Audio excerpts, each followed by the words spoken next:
Without better planning, 2020 could be the darkest winter in modern history.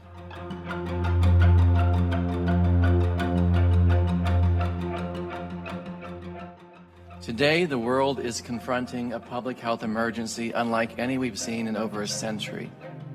We are facing a highly transmissible and deadly virus which not only claims lives but also disrupts the very foundations of our society. The American healthcare system is being taxed to the limit. Our economy is spiraling downward, and our population is being paralyzed by fear stemming from a lack of a coordinated response and a dearth of accurate, clear communication about the path forward. Americans yearn to get back to work, to open their businesses and to provide for their families. I get that. However, what we do must be done carefully with guidance from the best scientific minds. Our window of opportunity is closing. If we fail to improve our response now, based on science, I fear the pandemic will get worse and be prolonged.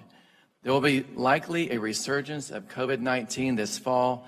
It'll be greatly compounded by the challenges of seasonal influenza. Without better planning, 2020 could be the darkest winter in modern history. First and foremost, we need to be truthful with the American people. Americans deserve the truth. The truth must be based on science.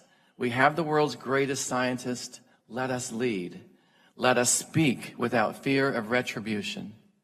We must listen. Each of us can and must do our part now. On Tuesday, Dr. Fauci delivered a message in a voice that is clear and trustworthy as he encouraged us to act with caution as we return to our daily lives. We should listen to him and other scientists sharing their expertise. While waiting for a cure and a vaccine, which I believe will come, there are things we must do immediately.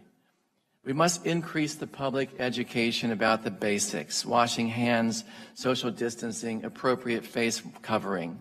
They're simple but critical steps to buy valuable time until there's vaccine. We need to ramp up production of essential equipment and supplies, including raw materials and critical components. Shortages of these increase the risk of our frontline healthcare workers, and they deserve the best equipment to protect themselves. We need to facilitate equitable distribution of essential equipment and supplies. And finally, we need a national testing strategy. The virus is here. It's everywhere. We need to be able to find it, isolate it, and stop it. We need to have the right testing for everyone who needs it. We need to be able to trace contacts, isolate, quarantine, and appropriately while striving to develop a cure. Initially, our nation was not as prepared as we should have been, as we could have been. Some scientists raised early warning signals that were overlooked, and pages from our pandemic playbook were ignored by some in leadership. There will be plenty of time to look back to assess what has happened so we can improve. But right now, we need to focus on getting things right going forward. We need a comprehensive plan that everyone knows and everyone participates in. Congress has taken important steps to support the response, and there's much more we can do. With your help, we can get through this crisis. Working cooperatively with our global partners, we can and will succeed in finding a cure for COVID-19. But that success depends on what we do today. We will either be remembered for what we did or for what we failed to do to address this crisis. I call on all of us to act, to ensure the health, safety, and prosperity of all Americans. You can count on me to do my part. Thank you.